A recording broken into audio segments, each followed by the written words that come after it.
At a general meeting of the freeholders and other inhabitants of the county of Fairfax, at the courthouse in the town of Alexandria, on Monday the 18th day of July, 1774, George Washington, Esquire, Chairman, and Robert Harrison, Gentleman, Clerk.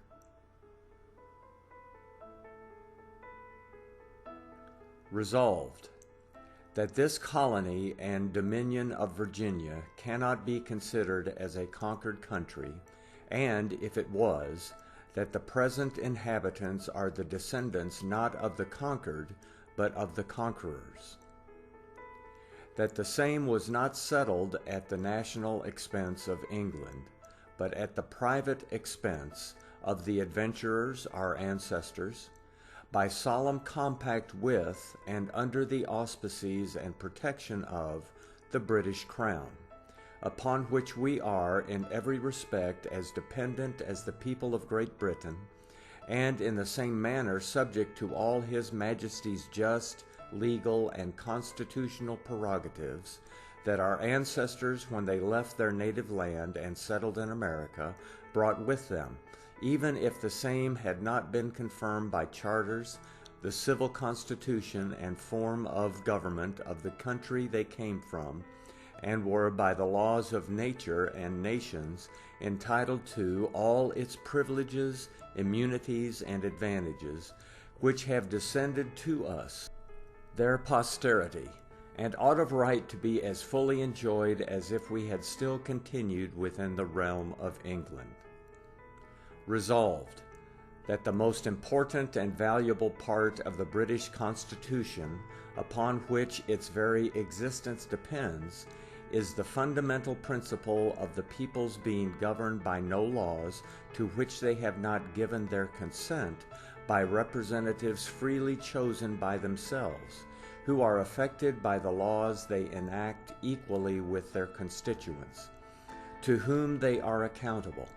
and whose burdens they share, in which consists the safety and happiness of the community. For if this part of the Constitution was taken away or materially altered, the government must degenerate either into an absolute and despotic monarchy or a tyrannical aristocracy, and the freedom of the people be annihilated. Resolved, therefore, as the inhabitants of the American colonies are not, and from their situation cannot be represented in the British Parliament, that the legislative power here can, of right, be exercised only by our provincial assemblies or parliaments, subject to the assent or negative of the British Crown, to be declared within some proper limited time, but as it was thought just and reasonable that the people of Great Britain should reap advantages from the colonies adequate to the protection they afforded them, the British Parliament have claimed and exercised the power of regulating our trade and commerce, so as to restrain our importing from foreign countries such articles as they could furnish us with, of their own growth and manufacture, or exporting to foreign countries such articles and portions of our produce as Great Britain stood in need of for her own consumption or manufacture.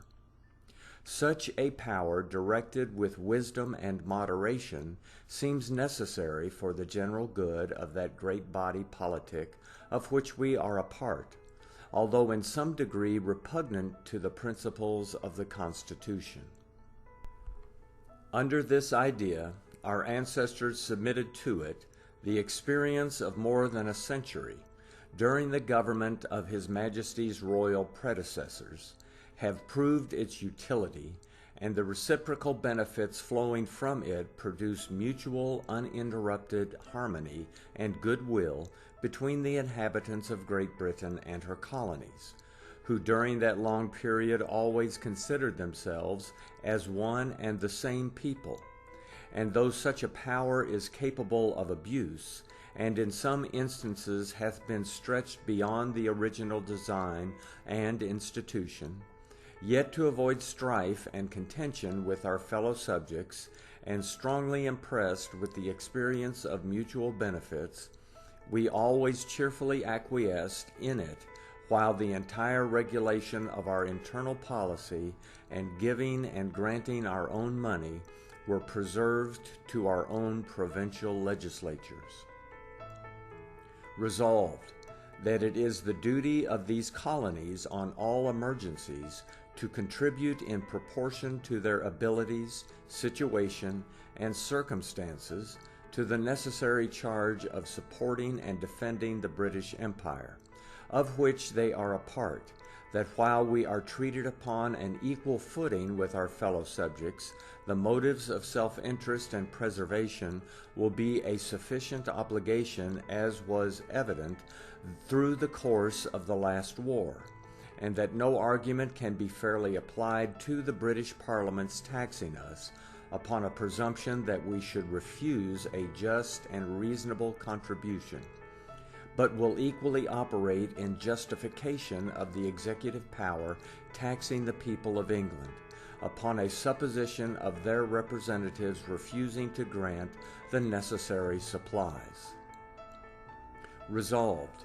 that the claim lately assumed and exercised by the British Parliament for making all such laws as they think fit to govern the people of these colonies, and to extort from us our money without our consent, is not only diametrically contrary to the first principles of the Constitution and the original compacts by which we are dependent upon the British Crown and Government,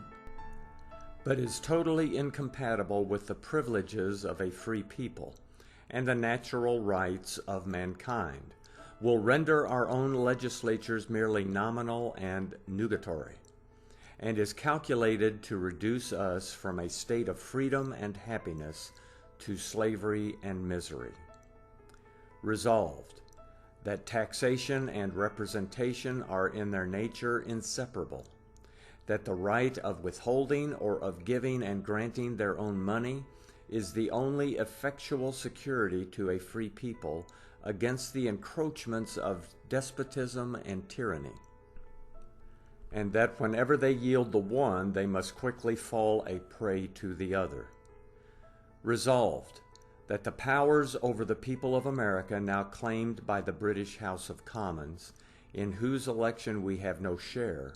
in whose determinations we have no influence, whose information must be always defective and often false,